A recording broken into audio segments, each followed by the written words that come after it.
안녕하십니까. 저는 강남 테마 피부과 원장 피부과 전문의 이학규입니다.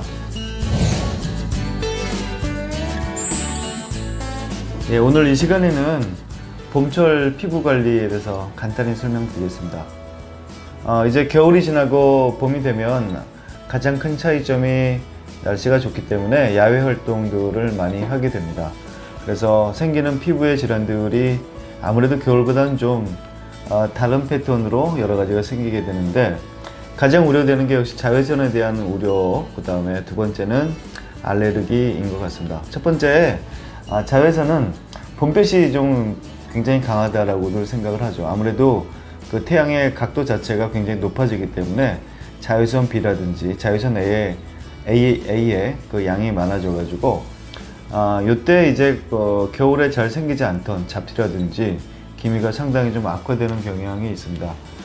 이제 뭐 환자분들이 잘 알겠지만 자외선 차단제에 대한 중요성 너무나 잘 아시는 것 같고, 어느 정도의 수치를 어떻게 써야 되는지도 너무나 잘 알고 계시겠지만, 통상적으로 피부과 의사들이 권하는 것은 30 이상의 그 수치를 가진 자외선 B를 차단하는 자외선 차단제를 적어도 하루에 2번 정도를 바르는 게 좋다.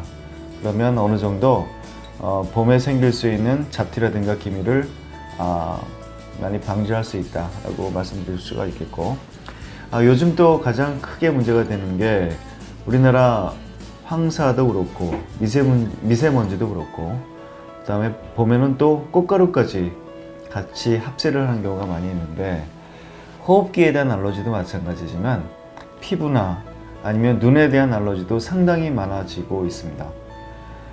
꽃가루에 대한 게 과거에는 가장 큰 문제가 됐는데, 요즘은 미세먼지라든지 황사가 더 큰 문제가 되고 있는 것 같습니다. 이게 이제 꽃가루에 대한 알러지가 없어진 건 아닐 텐데, 그 반면에 황사라든지 미세먼지에 대한 알러지가 훨씬 더 많아졌다는 거죠. 그거는 지금 우리나라 공기가 워낙 안 좋기 때문에 금속 알러지가 계신 분이라든지 아니면 기존에 화장품에 대한 알러지가 있던 분들은 굉장히 쉽게 피부염을 노출 부위에 생길 수가 있습니다. 그래서 이런 경우에는 우리가 자외선 차단제를 잘 하면은 기미와 그다음에 주근깨를 어느 정도 방어할 수 있듯이, 이럴 땐 가장 중요한 거는 잘 씻는 게 되겠습니다. 야외에서 이제 뭐 야외 활동을 하고 아니면 일상생활 하고 들어오면은 우리가 씻는 게 가장 중요합니다.